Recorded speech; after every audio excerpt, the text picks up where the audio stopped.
Halo Sobat ASN, welcome to BKNpedia Chamber of Podcast. Kali ini kita akan bincang-bincang singkat dengan saya, Ilva Haryani dari Pokja Penyelenggaraan dan Pengembangan PIK. Nah, kita membincang santai nih dengan Kapogjanya. Halo Bu Astrid, apa kabar? Halo Bu Ilva, semangat pagi, kabar baik, luar biasa. Pagi semangat ya, walaupun ini tetap semangat sih. Oke Bu Astrid, pada sesi kali ini kita mau coba bincang-bincang santai nih Bu Astrid nih. Kita mau tahu nih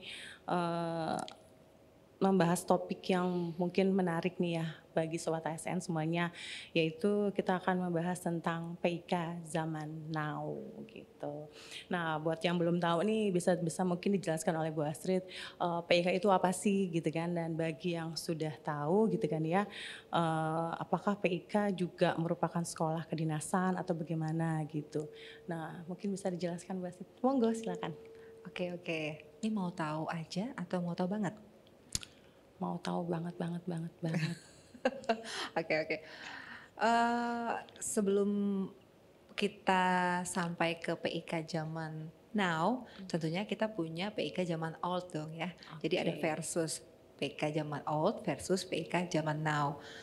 Tapi sebelumnya saya ingin menjelaskan terlebih dahulu apa sih itu PIK. Kan kita selalu dengarnya PIK BKN, PKI BKN apa sih PIK gitu ya. Apa sih itu? Pantai Indah Kapuk. Oh, itu berbeda ya, berbeda sekali gitu ya dengan Pantai Indah Kapuk gitu ya. PIK ini sebenarnya kalau saat ini lebih kepada brand ya. Tapi kalau dulu awalnya PIK ini merupakan singkatan dari Pendidikan Ilmu Kepegawaian. Zaman old itu PIK zaman old itu merupakan salah satu bidang yang ada di Pusat Pengembangan Kepegawaian ASN, di mana ini menangani terkait dengan pengelolaan pendidikan ilmu kepegawaian. Dan kalau saat ini setelah adanya transformasi dan reformasi birokrasi, PIK sendiri bukan lagi merupakan suatu bidang, tapi merupakan salah satu tugas dan fungsi dari Pusat Pengembangan Kepegawaian ASN sesuai dengan Perban BKN nomor 29 tahun 2020 yang menyatakan bahwa salah satu fungsi dari Pusat Pengembangan Kepegawaian ASN adalah fungsi perencanaan, kemudian penyelenggaraan, kemudian evaluasi, serta kerjasama dari pendidikan ilmu kepegawaian. Dan kalau apa sih bedanya antara PIK zaman old dengan PIK zaman now itu ya? Dan apa PIK itu sekolah kedinasan nggak sih gitu ya? PIK itu sebenarnya bukan sekolah kedinasan ya, walaupun peserta dari penerima beasiswa atau awardee atau karya siswa saat ini merupakan pegawai negeri sipil yang berasal dari instansi pemerintah baik pusat maupun daerah yang tersebar di seluruh wilayah kesatuan negara Republik Indonesia. Kemudian PIK sendiri itu sebenarnya sudah ada sejak tahun 2007. Sejak tahun 2007 dan sudah menghasilkan alumni lebih dari 400 orang alumni yang saat ini jabatannya bervariasi ya. Tapi hampir rata-rata 80% merupakan pekerjaan-pekerjaan yang terkait dengan pengelolaan kepegawaian.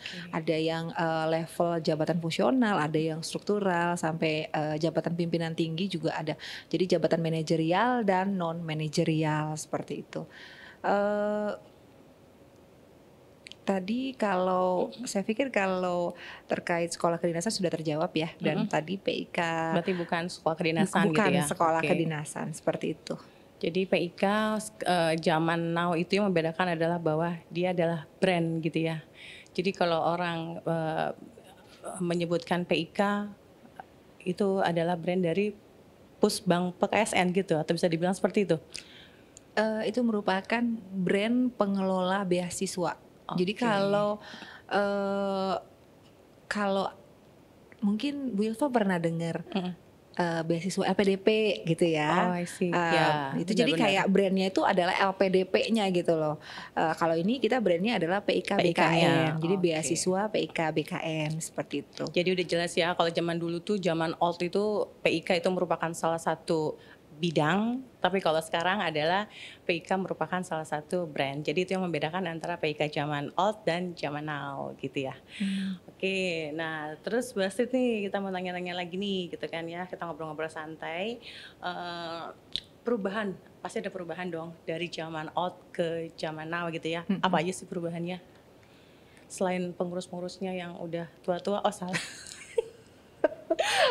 Gak gitu juga Nggak kali ya. gitu. Silakan Jadi perubahannya apa? namanya perubahan pastinya harapannya sih positif ya.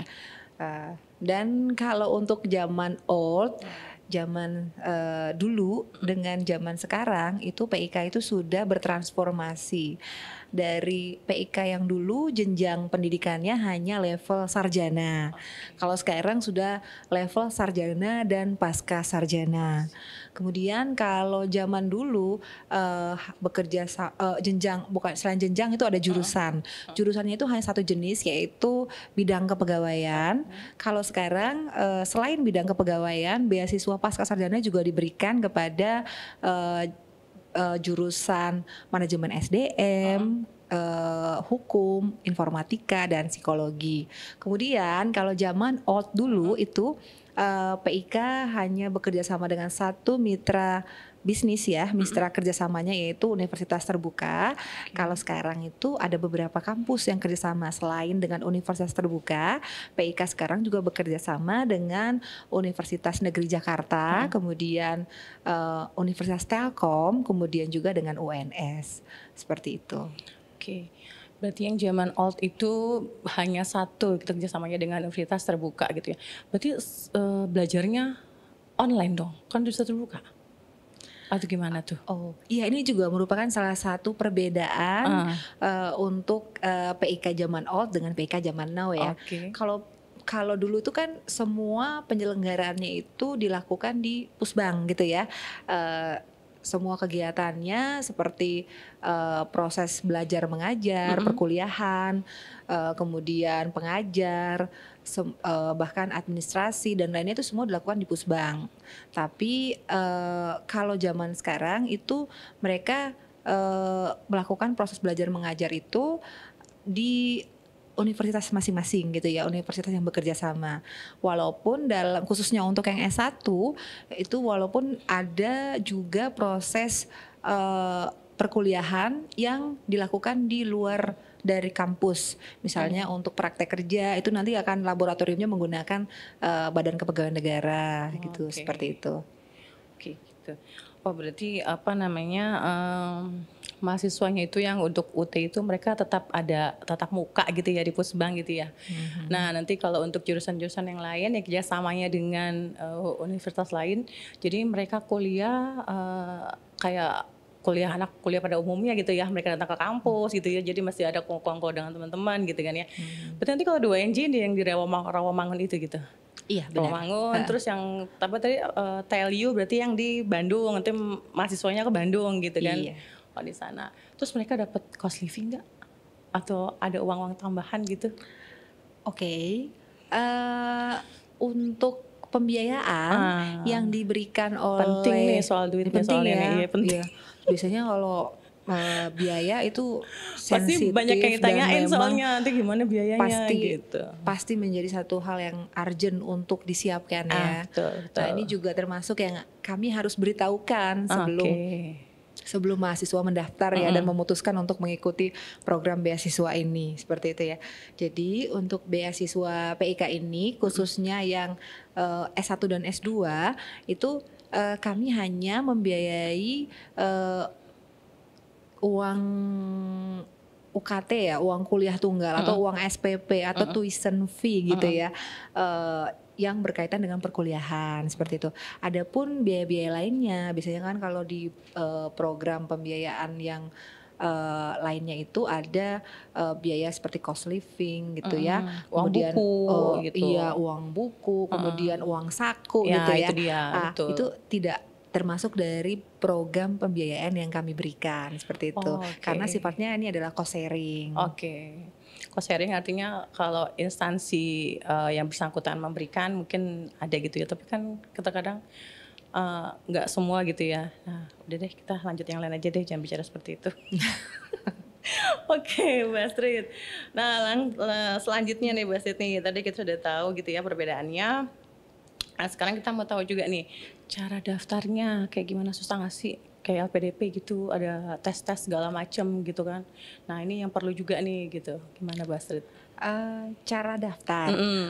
Kalau cara daftarnya itu sih saya pikir nggak sulit ya, karena untuk beasiswa PIK jenjang sarjana dan pasca sarjana ini pastinya setiap kali ada pengumuman ini kita akan mempublikasikannya melalui kanal resmi dari BKN dan Pusat Pengembangan Kepegawaian ASN. Jadi kalian-kalian sobat ASN yang ingin melihat atau ingin melamar gitu ya menjadi salah satu awardee atau menjadi salah satu karya siswa di PIK BKN, kalian bisa pantau terus kanal resmi dari BKN dan Pusat Pengembangan Kepegawaian ASN, dan pastinya beasiswa ini dibuka setiap tahunnya. Oke, berarti memang nanti akan diumumkan di kanal resmi gitu ya. Kan sekarang marak tuh ya penipuan-penipuan, jadi untuk sobat ASN nih harus benar-benar diperhatikan, aware bahwa pengumuman resmi pembukaan pendaftaran beasiswa ini hanya ada di kanal resminya Pusbang PKN gitu-gitu. Oke. Nah, lalu Mbak Astrid nih, kalau mereka sudah daftar gitu kan ya, mereka ikut program pendidikan di PIK ini gitu. Nah, nanti kalau lulus nih, kalau lulusannya nih, lulusan PIK ini nih, langsung diangkat ya jadi jabatan fungsional atau mereka akan ada pembinaan dari BKN, gimana tuh? Oke, nah ini ada perbedaan untuk yang jenjang sarjana dan jenjang pasca sarjana. Kalau jenjang sarjana itu kan memang diproyeksikan untuk mengisi jabatan fungsional analis SDM aparatur ahli pertama. Jadi ketika mereka mengikuti program beasiswa S1 di PIK BKN, maka ada 3 hak istimewa yang akan mereka dapatkan atau privilege ya. Ada privilege-nya, yaitu yang pertama pastinya mereka kalau lulus dan menyelesaikan seluruh perkuliahan itu pastinya akan dapat ijazah ya, ijazah dari universitas. Kemudian yang kedua, mereka akan diikut sertakan dalam program pelatihan dan sertifikasi manajemen ASN yang diselenggarakan oleh BKN. Kemudian yang ketiga, mereka juga akan diikut sertakan untuk uji kompetensi analis SDM ahli pertama. Dan ini merupakan salah satu ketentuan dari aturan pengangkatan dalam jabatan fungsional kalau harus mengikuti uji kompetensi. Makanya tetap kita privilegekan, kita berikan hak istimewa untuk percepatan proses mengikuti gitu ya, lebih kepada jadi mereka nggak perlu ngantri ya kalau dari instansi gitu kan ya, jadi udah langsung otomatis ketika mereka lulus mereka langsung mengikuti tidak tadi yang 3 tadi seperti itu. Oke, berarti itu termasuk dalam bagian perkuliahan gitu ya Mbak Astrid ya? Oh iya tadi belum nanya, ini untuk berapa tahun sih gitu loh. Nah, apakah tadi program-program tambahan tadi bukan program ya, privilege ya, privilege. Mereka dapat kekhususan gitu ya. Nah, itu masuk dalam berapa tahun sih Mas itunya? Apa masa studinya gitu loh? Oke, baik.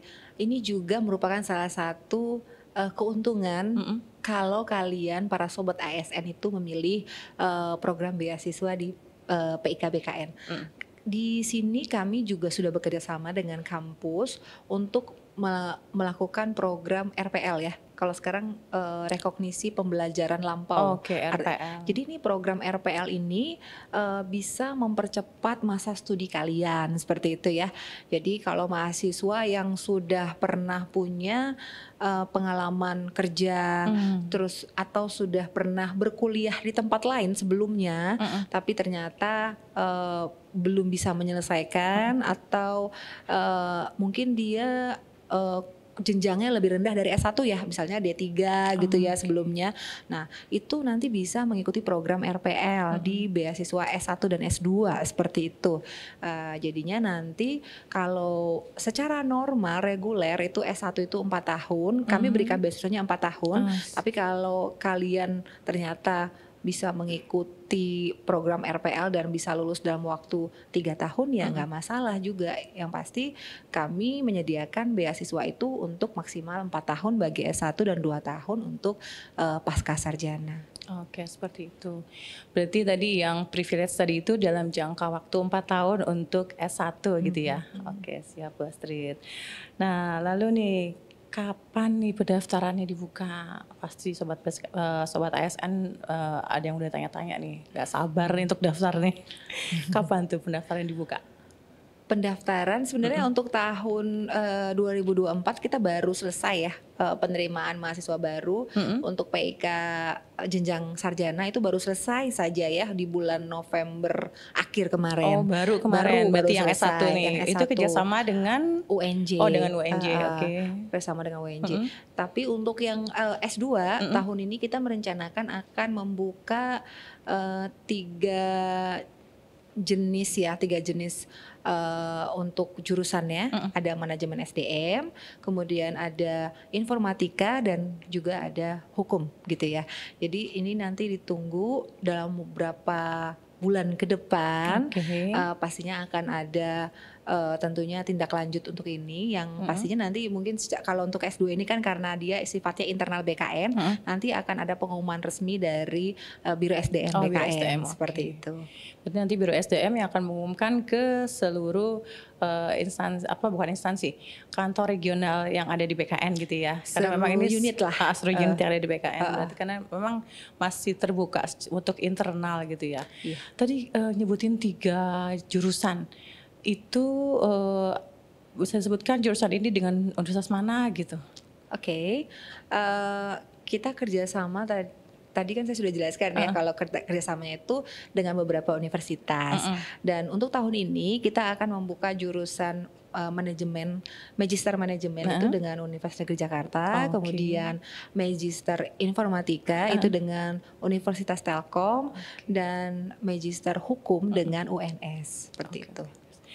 Tapi ini tadi kan bilangnya katanya S2-nya untuk internal BKN gitu ya.